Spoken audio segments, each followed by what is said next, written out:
Agenda Administrativa con el vicerrector Manuel Aranguren. Un vicerrectorado al servicio de los universitarios. Estamos de vuelta ya con más de Agenda Administrativa. Profesor Manuel. A mí me da la impresión, Pierina, que el personal universitario no se da cuenta de la situación grave que estamos viviendo los universitarios.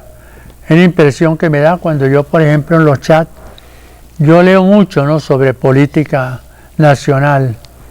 Por ejemplo, en el caso de Mérida, pareciera que Mérida no fuera tan importante para los políticos, digo yo, o para el personal que escribe en los chats, etcétera.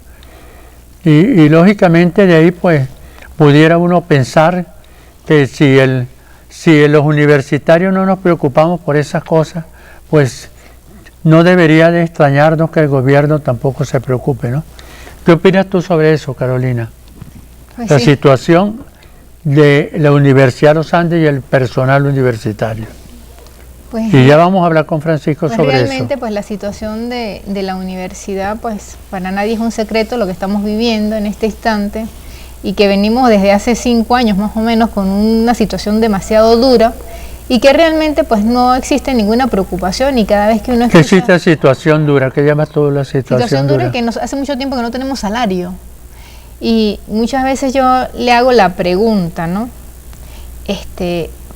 Incluso cuando usted escucha a los comerciantes y a la Cámara de Comercio y a todos ellos, donde justifican que no tengamos un salario, que sobre todo el personal de la administración pública, que no tenemos un salario digno, porque realmente no tenemos para cubrir nuestras propias necesidades y nosotros podamos justificar de que es mejor no tener salario, cuando eso no pasa ni siquiera en ninguna parte del mundo, porque el salario es un derecho humano y que lógicamente una está cosa, amparado ¿no, en la Carolina? Constitución.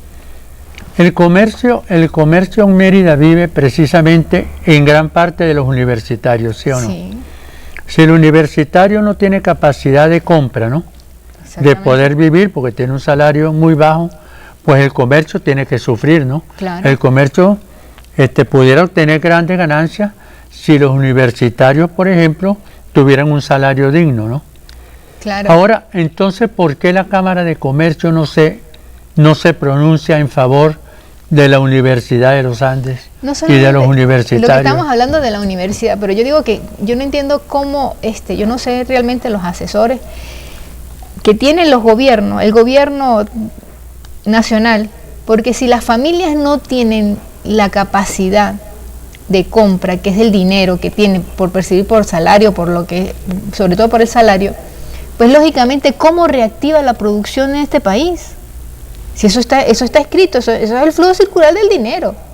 O sea, si realmente, sobre todo aquí en Mérida, la influencia que ha tenido la Universidad de los Andes, que la mayor parte de los empleados los tiene la universidad, entonces era un motor para impulsar a todo lo que son los sectores de la producción, porque no solamente son 4 o 3 abastos donde usted ve supermercados, donde usted ve un full de gente, sino es toda la actividad económica que mueve a la región.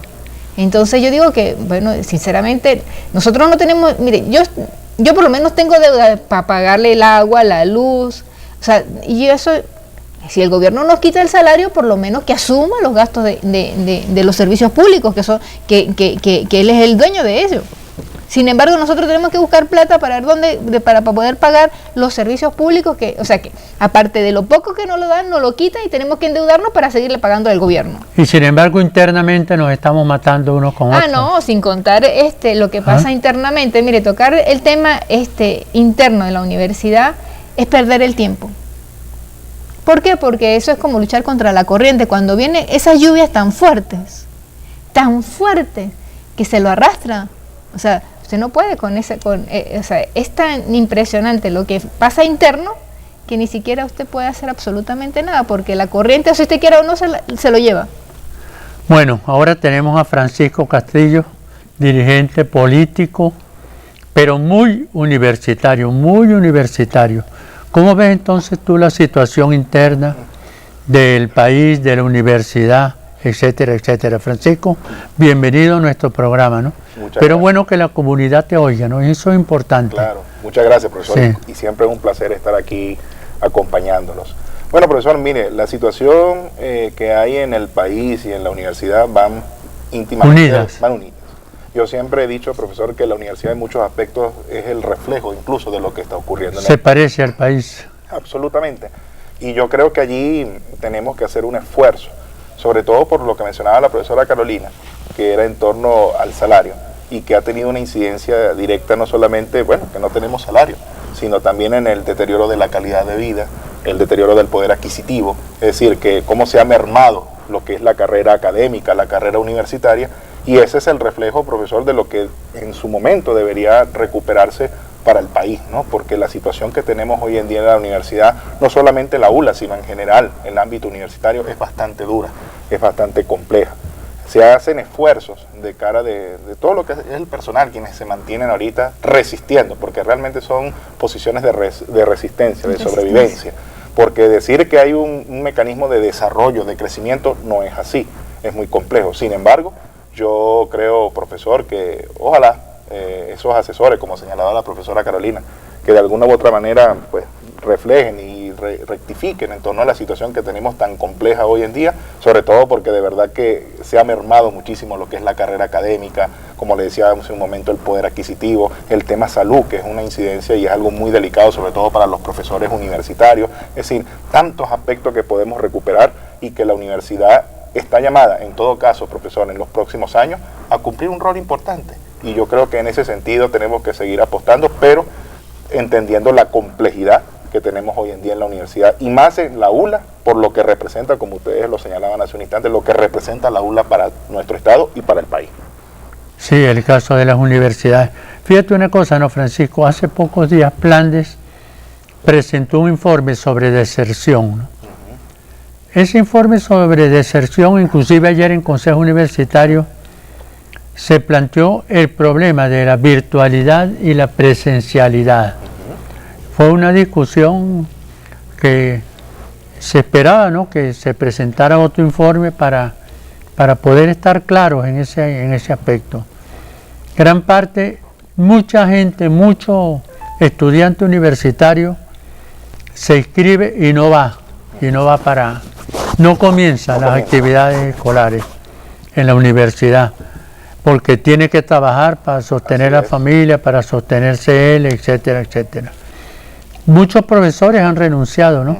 En este instante, por ejemplo, un profesor que tenía 25 años y que quería seguir en la universidad desempeñando funciones académicas, ¿no?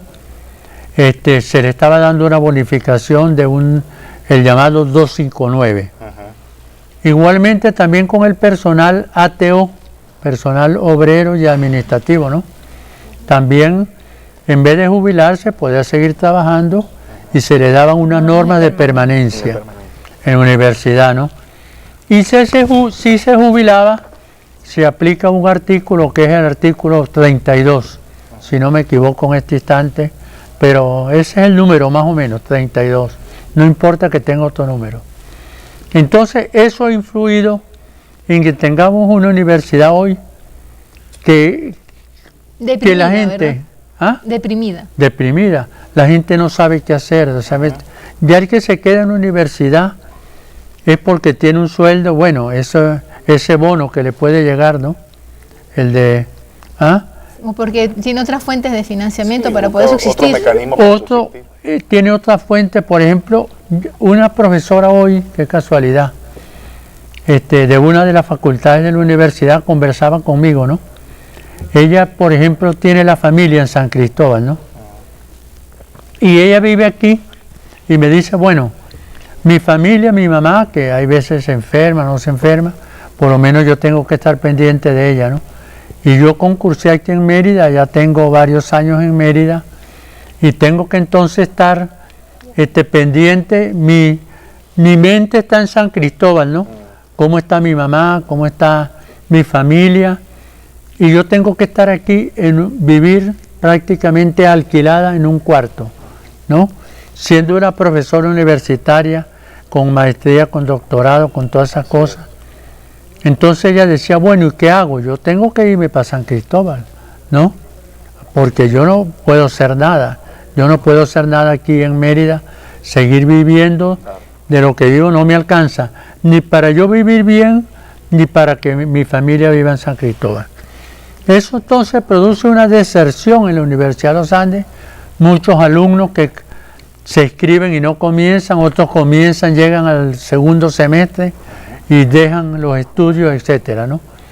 Total que la universidad no tiene el número de estudiantes que dice que antes tenía 44.000, que dice que ahora tiene 20.000, pues no los tiene, ¿me entiende? Esa es una parte de, oye, yo les quité a ustedes el negro, ¿no? Pero eso es una parte de la situación, ¿no, Francisco? Ya vamos a entrar otra vez en un descanso, Francisco, pero ya no te voy a quitar más tiempo, Francisco, tú eres el invitado. ¿Cómo ves tú eso, Francisco? ¿Y cómo ves la situación nacional? ¿Va a haber elecciones en el país?